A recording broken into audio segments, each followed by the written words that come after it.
Brothers and sisters in Christ, this is probably one of the hardest statements that I'll have to make to you as your bishop in the Kentucky Annual Conference of the United Methodist Church.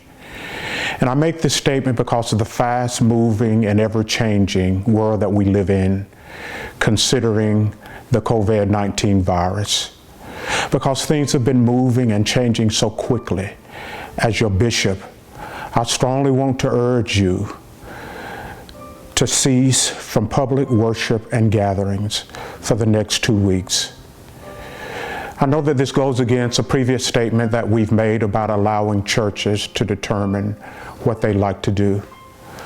But in my heart and in my spirit, I feel we have a moral obligation to those who are most vulnerable in our churches. It has been known that the COVID virus affects those of 60 years and up. And even if you don't have symptoms of it, you could be a carrier of it. It has been a part of our Wesleyan heritage to always care for the least and the most vulnerable. I urge this as no small matter. My heart actually breaks as I share this word with you, because worship and the church has been the one place that we have been able to gather when there have been times of joy and celebration and disaster and grief.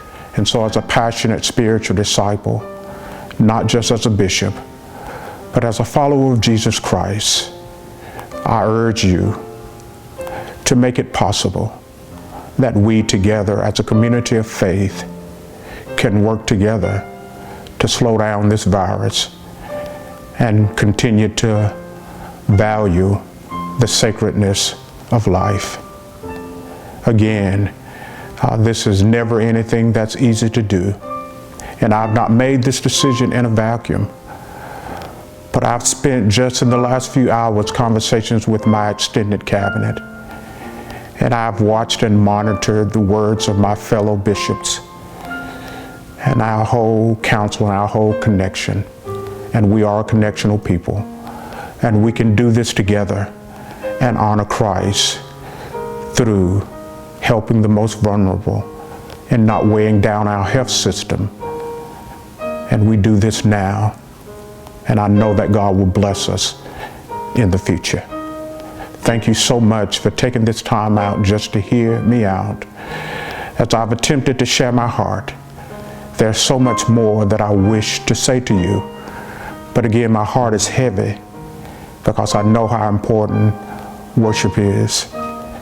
And so please continue to keep one another in prayer and pray for me as well as I lead the people of the Kentucky Annual Conference. Friends, this is no longer about faith or fear. This is about a matter of life, a life that God has given to all of us, a life that God desires for us to have, that He gave His only Son that we might have life and have it more abundantly. And through this virus, let us not take that lightly. And so again, I strongly urge you to cease from public worship and public gathering and find alternative ways to share the good news of the gospel. Blessings and peace. And know my prayers are with you in this uncertain season in time of high anxiety. But God is still able. I believe that with my whole heart, even though it's breaking in this moment. Peace and blessings to you, my brothers and sisters.